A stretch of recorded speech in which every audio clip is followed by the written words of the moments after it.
Okay, so we are in a third segment of my talk with Sandra Brown about Moira Anderson Foundation, Moira Anderson, how she went missing. We've already covered in the first two segments who Moira was, and how Sandra knew her as a neighbor, and how Sandra found out about her father's involvement in disappearance of Moira and her murder. So I guess, Sandra, I want to start with this, that again, hats off to you. You've managed, it's taken many years, of course, from 1957 when she went disappearing, 1992 when you first realized that there was some connection between your father and disappearance of Moira. And then you started the investigation and fight for justice. So you've already come a long way. You've written a book to bring out all the aspects of the case out. You've been loggerheads with the Scottish authorities to get the justice for Moira. You've managed to bring her case from missing person to the murder person case, which itself is a big step forward. And again, which led, as you said in the last segment, for the Scottish justice system to establish a cold case unit. So you've already achieved all that, and also managed to get Moira's case on top of the file. And you just don't stop. You want to make sure that it gets justice. And I understand, again, because of your efforts, during even the lockdown last year, 4 new witnesses have come forward, including Jim Clark, who I read about recently, which is giving more light to Moira's case. Okay, I don't want to say too much. I'll come back to you about it. So tell me about new witnesses, where the case is, what's the new evidence that coming forward, and will you stop with this, or you still want to go ahead and get more information about the case? So where does it stand right now? Well, it's definitely one of these things that, you know, I'm not prepared to go off into the sunset. I've still got more work to do before I leave this earth. That's the definite sense that I've got, you know, that I'm a woman on a mission. Yep. And, you know, some people might say, well, why don't you just hang up, you know, hang up your boots or whatever? But no, I mean, I think for the sake of our children, we've got to try and improve what is going on. We've got a long way to go still with child protection. You'll know that in the Scottish Parliament, you know, which was only established, the new Parliament was only established round about the same time as the charity. Yeah. Finally, we managed to get a cross-party group going, looking at a proper strategy on child protection. And that's how you and I first met all those years ago.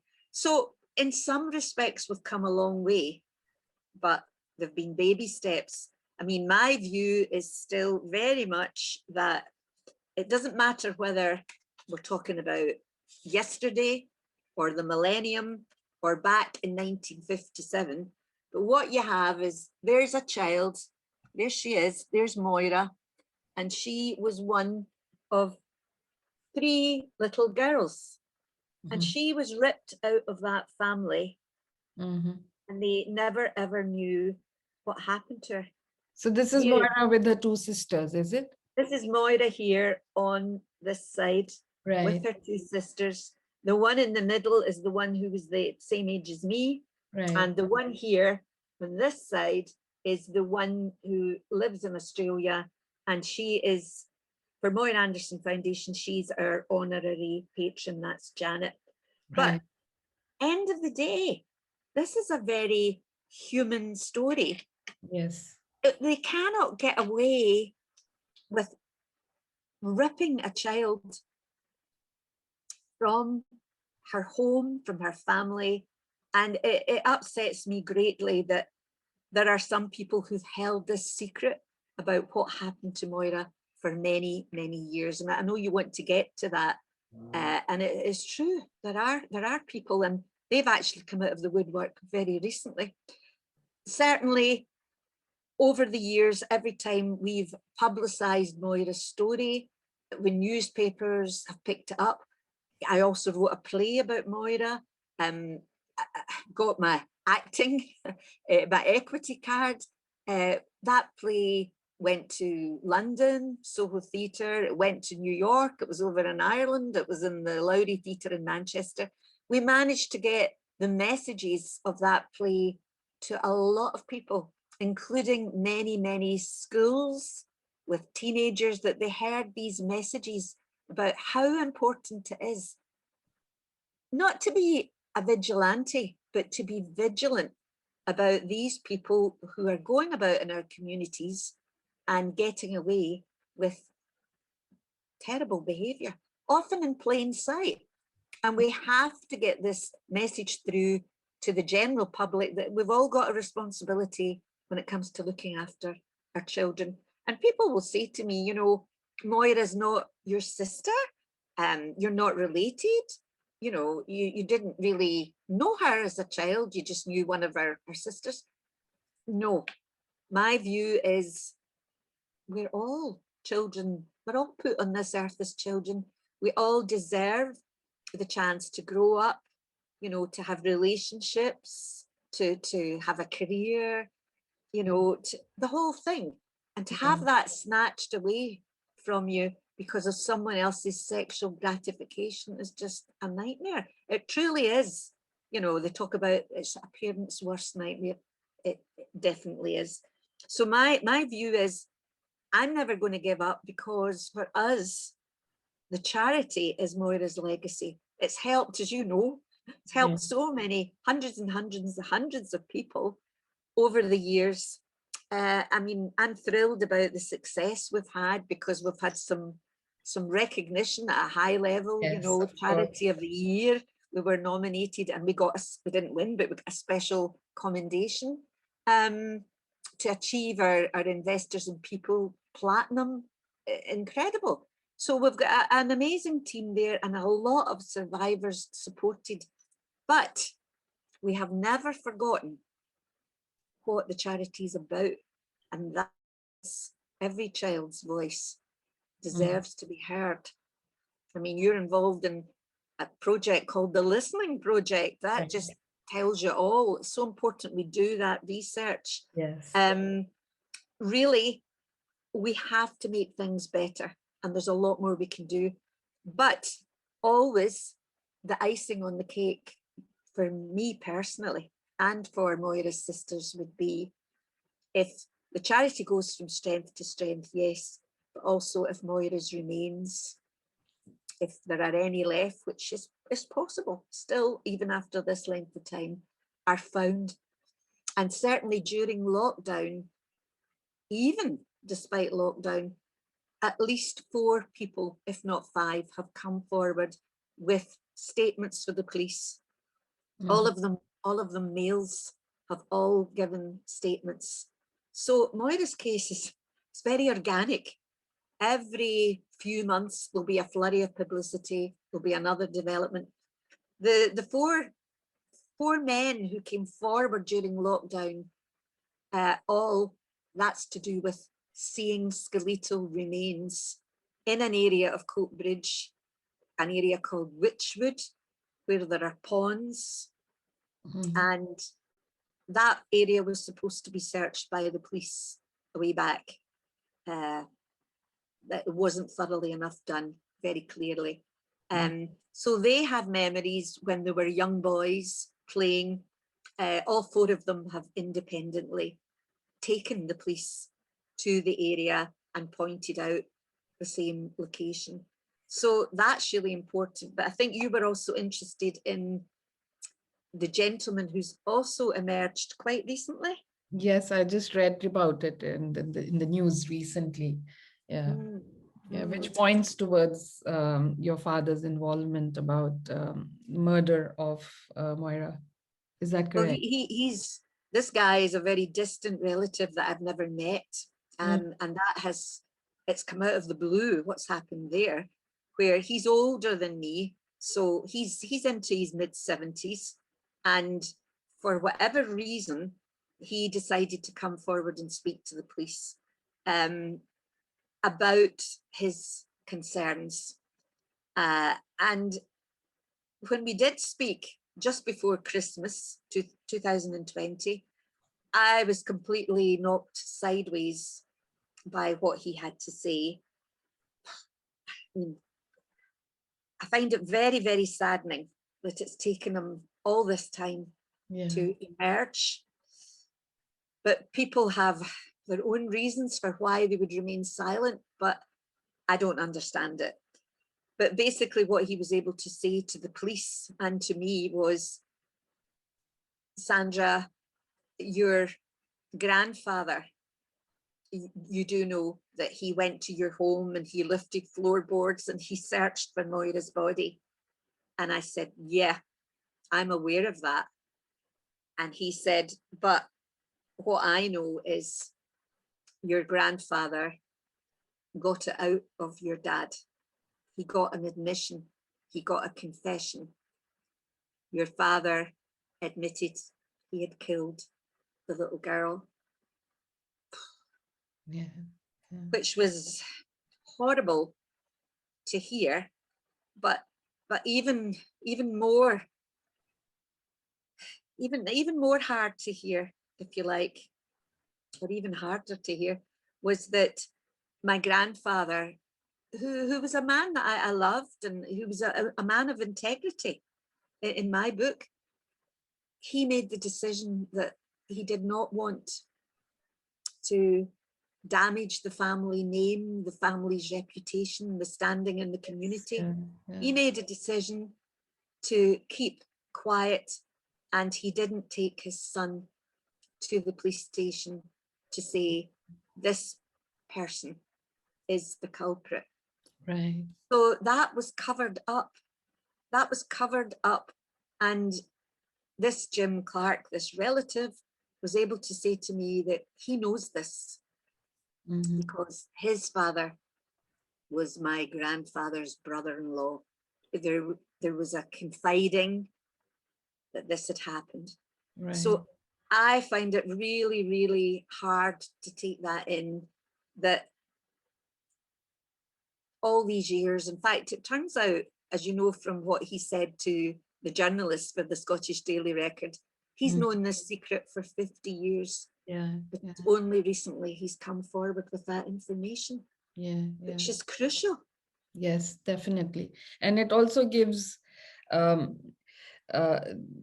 people, we all understand why you've been fighting. It gives a reason to believe that your convictions have always been right. You were fighting for justice. You knew, like, your convictions made us believe in the whole story and how she went missing. Your book, you've been saying the same thing over and over again, and now there are people actually coming forward and admitting to that. So I can understand how disturbing it is in a way, because people have kept silent for years when you've been, at some point you were the only one fighting for it, and then you had support from other people, and now there are people who knew about the truth are coming forward.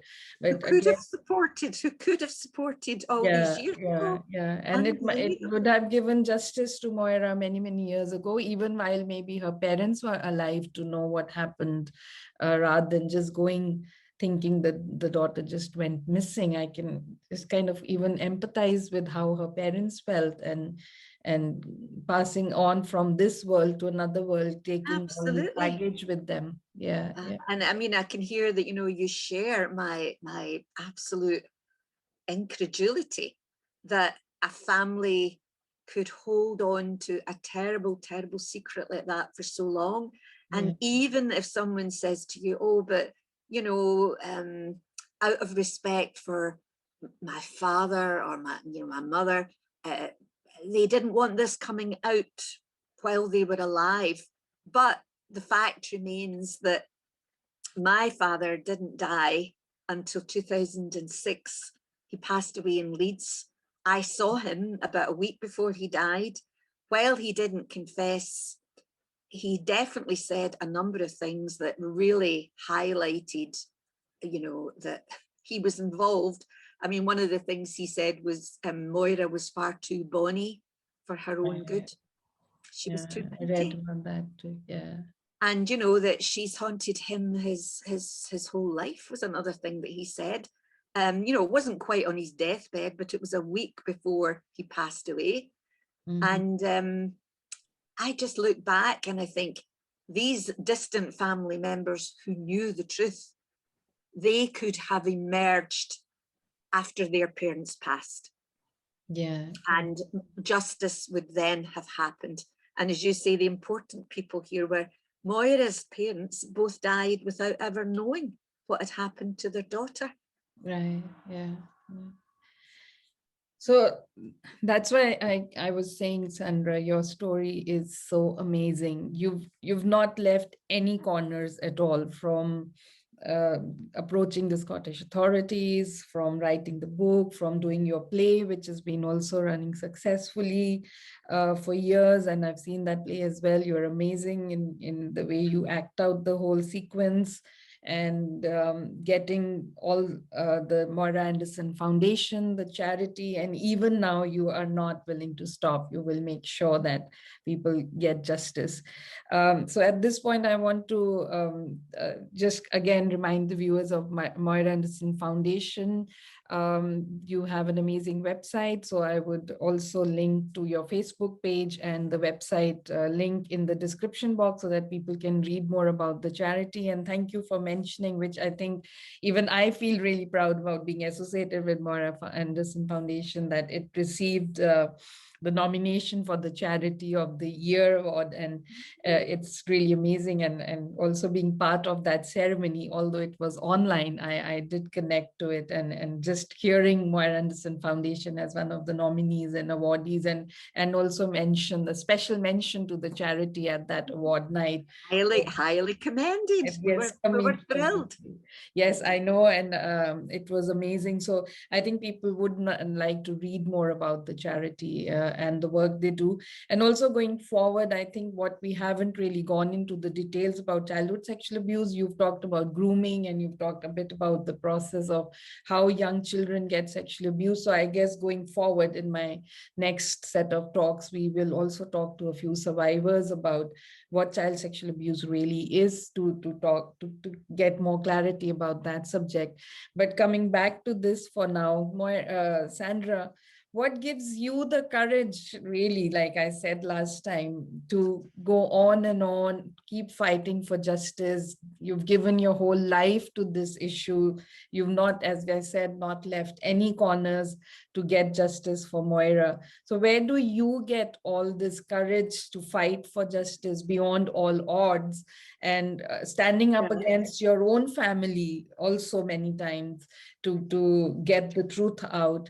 And so yeah, what's your mantra that you keeps you going, and what message you want to give to other people, other viewers who are maybe victims in some manner, survivors of abuse, or maybe fighting for justice in on any issue or in any form?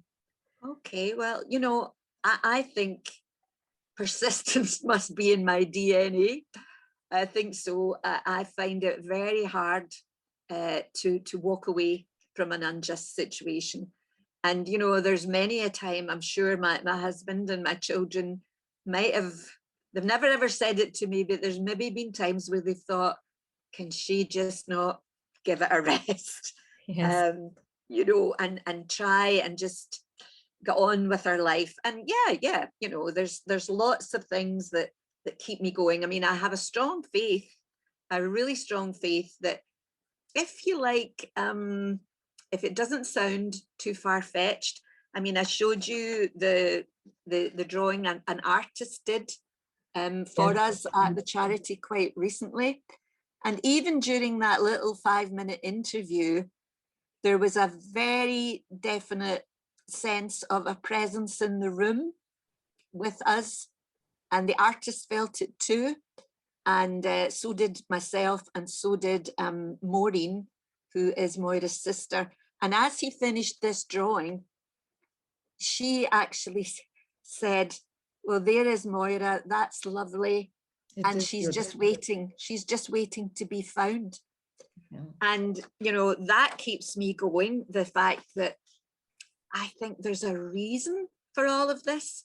And, you know, I'm not saying Moira and I are soulmates, but there is a spiritual connection there to a child who grew up in my hometown, and we didn't know each other. But I have a feeling that she has been, you know, the silent partner in the charity. Her, as you know, her picture is at the foundation. We have a staircase. We have the staircase that's got all the drawings that we've made of the journey. And you know what keeps me going is, you know, as you go up that staircase, she loved butterflies. They're there, and also we have the 11 doves rising, and we put them into the sky when we remembered Moira's anniversary. So it's very, very important that her story it's a very sad story, but it's also uplifting because there is this legacy in her memory. And, you know, for me, I also showed you before, you know, what's a big, big thing in my life at the moment. And there she is, her little granddaughter in New York, who's just a few months old, Amaya. And, you know, that keeps me going because we have to look out for the most vulnerable. And any child deserves to be looked for if they're lost. Yes. Yeah, thank you for saying that. And I know that is so inspirational for me and for so many other viewers who are listening for it to persistent and to be convinced that this is what you stand for, and then going out and fighting for the justice. And you are a living legend in that sense, to show us that this is possible. You fought every possible hurdle that you had, and you have achieved there, and you are fighting for not only child sexual abuse but overall child protection in a way, and that gives people like me a lot of inspiration to go on and fighting for justice. And I know, looking at you, I've always held this belief in me, but I get all the more inspired, and I know I will probably fight for justice if it has to be done as you have done in your life. So thank you so much for sharing your journey, for being part of this amazing talk that I've had with you. And thank you for letting me connect with you and your work, and letting me be part of Moira Anderson Foundation. So thank you very much. I really appreciate this interview, and I'm sure all our viewers have appreciated it as much. Thank you. Honored to have taken part. Thank you, Javita. All the best. Thank you. So that was our last segment with Sandra Brown. I will come back with more talks, more amazing, unique stories, inspirational stories as we go on. So signing off for now. Thank you for joining in.